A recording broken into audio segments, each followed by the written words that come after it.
Hi friends, AP police aspirants అందరికీ నమస్తే.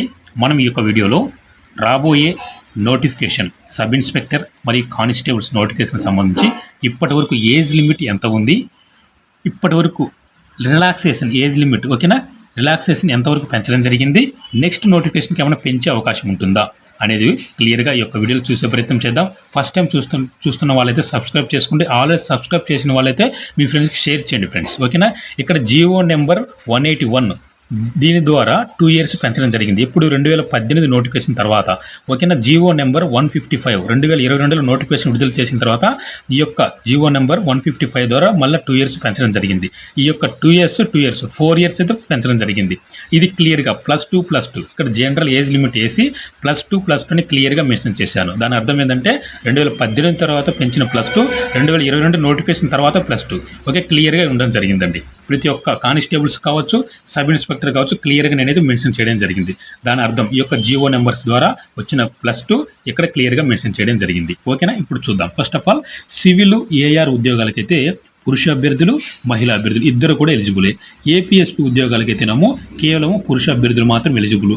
Deputy Jailer ఓకేనా, ఎస్ఐలో ఉండే డిప్యూటీ జైలర్ శాఖకు సంబంధించి డిప్యూటీ జైలర్ దీనికి కూడా పురుష, మహిళ ఇద్దరు కూడా ఎలిజిబుల్. 5 పోస్టులకు అయితే ఓన్లీ పురుష అభ్యర్థులు మాత్రమే ఓకేనా. క్లియర్గా అర్థమైంది కదా ఇంతవరకు. ఇప్పుడు చూద్దాం. సివిల్ ఏఆర్ ఏపీఎస్పీకి సంబంధించి 21 నుండి 25 ఏజ్ లిమిట్ అనేది ఉంటే మనకు 2018 నోటిఫికేషన్ తర్వాత జియో నెంబర్ 181 ద్వారా +2 చేయడం జరిగింది. అప్పుడు 27 అయింది. మరలా 2022 నోటిఫికేషన్ తర్వాత జియో నెంబర్ 155 ద్వారా మరలా +2 చేయడం జరిగింది. అప్పుడు ఎంత వచ్చింది మనకు జనరల్ ఏజ్ లిమిట్ 29 అయితే రావడం జరిగింది. ఏ ఉద్యోగాలకు? ఏఆర్, ఏపీఎస్పీ 3 ఉద్యోగాలు కలిపి జనరల్ ఏసీ అంటే జనరల్ అభ్యర్థులకు ఏజ్ లిమిట్ వచ్చేసి 29గా ఉండడం జరిగింది. మరి ఓకే, ఈ 3 ఉద్యోగాల జనరల్ ఏజ్ లిమిట్ ఆ విధంగా ఉంది. మరి ఈడబ్ల్యూఎస్, బీసీ, ఎస్సీ, ఎస్టీ అభ్యర్థులకు +5 ఏజ్ రిలాక్సేషన్ అనేది ఉంది కదా. అప్పుడు వారి యొక్క ఏజ్ వయసు వచ్చేసి 34 వరకు అప్లై చేసుకోవచ్చు ఉద్యోగాలకు. అదే జనరల్ వాళ్ళైతే 29 వరకు ఎస్ఐలోనే ఈ 3 పోస్టులకు సంబంధించి అప్లై చేసుకోవచ్చు ఓకే. ఇంతవరకు బాగానే ఉంది. నెక్స్ట్ డిప్యూటీ జైలర్కి సంబంధించి మనకు మెన్ అభ్యర్థులకు, పురుష అభ్యర్థులకి అయితే 21 నుండి 30 వరకు అయితే ఇవ్వడం జరిగింది. ఆ తర్వాత 2018 తర్వాత 181 జియో 181 ద్వారా 2 years పెంచారు. అప్పుడు 32 అయింది. మరలా 2022 నోటిఫికేషన్ తర్వాత 2 years మరలా యూనిఫామ్ ఉద్యోగాలకు సంబంధించి 2 years పెంచారు. అప్పుడు జనరల్ ఏజ్ లిమిట్ 34 అవ్వడం జరిగింది. ఈ పాయింట్ గ్రహించాలి. అదే మహిళా అభ్యర్థులకైతే 21, 25 ఇది జనరల్ ఏజ్ లిమిట్ అండి. ఆ తర్వాత 2018 నోటిఫికేషన్ తర్వాత 2 years పెంచారు. మరలా మొన్న యొక్క 155 ద్వారా 2 years పెంచడం జరిగింది యూనిఫామ్ ఉద్యోగాలకని ఓకేనా. మరి టోటల్గా అప్పుడు 29 వరకు జనరల్ ఏజ్ లిమిట్ అండి ఓకేనా. ఓసీ అభ్యర్థులు జనరల్ ఏజ్ లిమిట్ అంటే పక్క రాష్ట్రం తెలంగాణ అభ్యర్థులు కావచ్చు వాళ్ళందరికీ ఓకేనా 29 అయితే ఉండడం జరిగింది. మహిళా అభ్యర్థులకు 29, పురుష అభ్యర్థులకు 34 అయితే ఇవ్వడం జరిగింది. అప్పుడు ఈడబ్ల్యూఎస్, బీసీ, ఎస్సీ, ఎస్టీ అభ్యర్థులకి అయితే +5 ఏజ్ రిలాక్సేషన్ ఉంటుంది కదా. దాంతో కలుపుకొని డిప్యూటీ జైలర్ ఉద్యోగాలకు పురుష అభ్యర్థులకి అయితే 39, ఈ అభ్యర్థులకు ఈడబ్ల్యూఎస్, బీసీ, ఎస్టీ అభ్యర్థులకు ఓకేనా డిప్యూటీ జైలర్ ఉద్యోగాలకు 39 ఉందండి ఓకేనా. 39 వరకు అప్లై చేసుకోవచ్చు. అదే మహిళా అభ్యర్థులు అయితే 34. ఏ మహిళా అభ్యర్థులు? ఈడబ్ల్యూఎస్, బీసీ, ఎస్టీ అభ్యర్థులు మహిళా అభ్యర్థులకు 34 వరకు. అదే జనరల్ వాళ్ళైతేనేమో ఇక్కడ మన క్లియర్గా 29 వరకు. అదే పురుష అభ్యర్థులైతే 34 వరకు. క్లియర్ కదా ఫ్రెండ్స్ ఇంతవరకు? ఓకే. ఫైర్ ఉద్యోగాలకు ఓకేనా డిప్యూటీ యొక్క ఫైర్ ఆఫీసర్ ఉద్యోగులు, సబ్ ఇన్స్పెక్టర్లోని ఫైర్ ఆఫీసర్ ఉద్యోగాలకు సంబంధించి పురుష అభ్యర్థులు మాత్రమే ఎలిజిబుల్ అవుతారు. దీనికి సంబంధించి 80/30 ఉంది. 2018 నోటిఫికేషన్ రిలీజ్ అయిన తర్వాత 80/30 ఇవ్వడం జరిగింది. ఆ తర్వాత మనకు నవంబర్ 16న జియో నెంబర్ ఓకేనా, జియో నెంబర్ 181 ద్వారా మనకు +2 చేయడం జరిగింది. ఆ తర్వాత మరలా 2022 నోటిఫికేషన్ ద్వారా మరలా యూనిఫామ్ ఉద్యోగులు మళ్ళీ +2 చేస్తున్నామని మనకు 155 ద్వారా రావడం జరిగింది. అప్పుడు +2 కాస్త టోటల్గా 34 జనరల్ అభ్యర్థులు ఓకేనా, జనరల్ అభ్యర్థి అప్లై చేసుకోవచ్చు. ఆ తర్వాత మరి ఈడబ్ల్యూఎస్, బీసీ, ఎస్సీ, ఎస్టీ అభ్యర్థులకైతే +5 ఏజ్ రిలాక్సేషన్ ఉంటుంది కదా. అప్పుడు టోటల్గా 39 సంవత్సరాల వరకు అయితే ఈ యొక్క ఫైర్ ఉద్యోగాలకు బీసీ, ఎస్సీ, ఎస్టీ, ఈడబ్ల్యూఎస్ అభ్యర్థులు అప్లై చేసుకోవచ్చు. అదే జనరల్ అభ్యర్థులు అయితే 34 వరకు +5 కలుపుకొని ఈ యొక్క అభ్యర్థులు 39 వరకు అప్లై చేసుకోవచ్చు.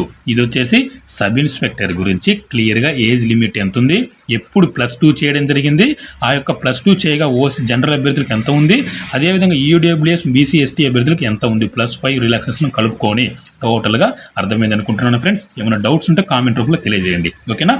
నెక్స్ట్ చూసినట్లయితే కానిస్టేబుల్కి సంబంధించి, ఓకేనా, కానిస్టేబుల్కి సంబంధించి చూసినట్లయితే సివిల్ ఏఆర్ పోస్టులకైతేనేమో పురుష మహిళ ఇద్దరు కూడా ఎలిజిబులే. ఓకేనా.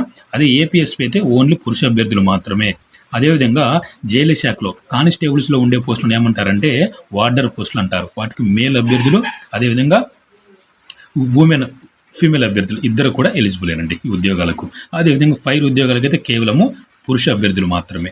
ఓకేనా. ముందుగా సివిల్ ఏఆర్ ఏపీఎస్పీకి సంబంధించి జనరల్ ఏజ్ లిమిట్ వచ్చేసి 18 to 22 ఉండడం జరిగిందండి.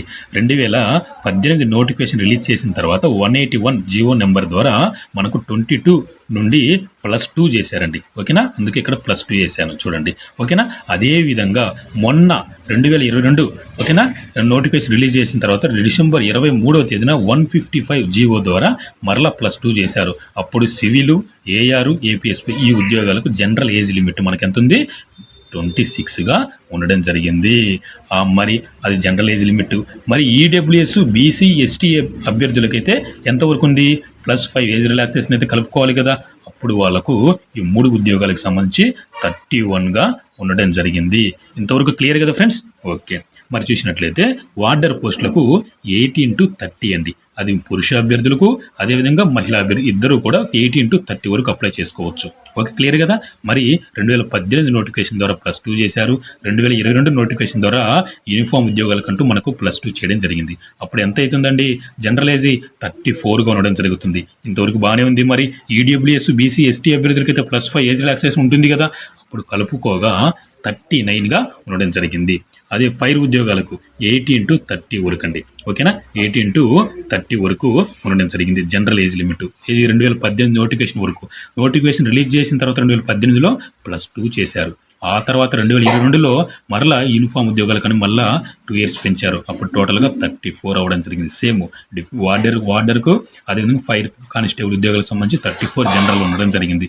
+5 చేయగా అప్పుడు +5 ఎవరికి, ఈడబ్ల్యూఎస్ ఎస్సీ ఎస్టీ అభ్యర్థులకు బీసీ అభ్యర్థులకు 39గా ఉండడం జరిగింది. 39 వరకు అప్లై చేసుకోవచ్చు.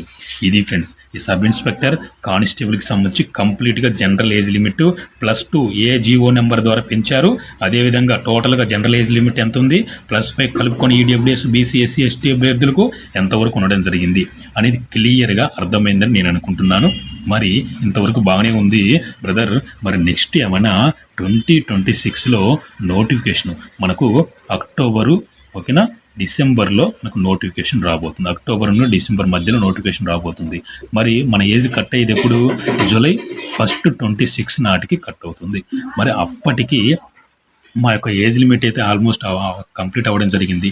మరి ఏమైనా 2 years పెంచే అవకాశం ఉంటుందా, 2-3 years పెంచే అవకాశం ఏమన్నా ఉంటుందా అంటే ఫ్రెండ్స్ ఒకటి చూడండి, గుర్తుపెట్టుకోండి. మనము ఈ యొక్క ప్రభుత్వం ఏరి కోరి తెచ్చుకున్న ప్రభుత్వం అండి ఇది. మనం నిరుద్యోగులు టర్న్ అవ్వడం జరిగింది. ఎప్పుడు ఎమ్మెల్సీ ఎలక్షన్ టైంలో టర్న్ అవ్వడం జరిగింది. ఏది ఖచ్చితంగా మనం ఈ ప్రభుత్వం రాబోతుందని మనకు గ్రీన్ సిగ్నల్ ఇచ్చింది అయితే ఎమ్మెల్సీ ఎలక్షన్స్. కాబట్టి ఖచ్చితంగా నిరుద్యోగుల అభ్యర్థుల తరపున ఎమ్మెల్సీ ఎలక్షన్లో ఓ గెలుపుతో ప్రభుత్వం ఖచ్చితంగా అధికారం ఏర్పడేది కూడా ఇక మన ప్రభుత్వమే అని ఆ టైంలో ఖచ్చితంగా వాళ్ళకు అంత నమ్మకాన్ని కలిగించింది ఒక నిరుద్యోగ అభ్యర్థులు మాత్రమేనండి. ఓకేనా. కాబట్టి ఈ విషయాన్ని దృష్టిలో పెట్టుకుని ఆలోచించినట్లయితే ఖచ్చితంగా అయితే 2026 నోటిఫికేషన్కి అయితే ఖచ్చితంగా 100%గా 2 years అయితే పెంచే అవకాశం ఉంటుంది.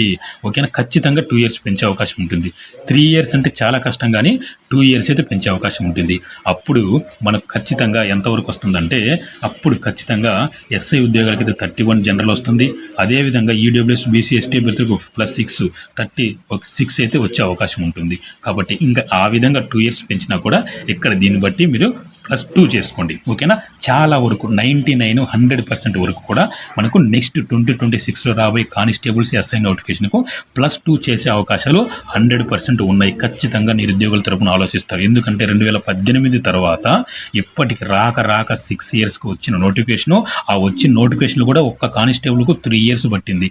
అలాంటిది ఖచ్చితంగా నిరుద్యోగ అభ్యర్థుల తరపున ఖచ్చితంగా 2 years అయితే పెంచే అవకాశం ఉంటుంది. అందులో ఎటువంటి డౌటు సందేహం లేదు. కాబట్టి ధైర్యంగా మీ యొక్క ప్రిపరేషన్ అయితే స్టార్ట్ చేసుకోవచ్చు. ఓకేనా ఫ్రెండ్స్? ఓకే, ఇంతవరకు క్లియర్గా అర్థమైంది కదా ఏజ్ లిమిట్ గురించి ఎంత ఉంది, అదేవిధంగా రిలాక్సేషన్ ఎంత ఉండడం జరిగింది. నెక్స్ట్ ఏమైనా అవకాశాలు ఉన్నాయా అది కూడా నేను 100%గా చెప్తున్నాను, ఖచ్చితంగా ఉంటుంది.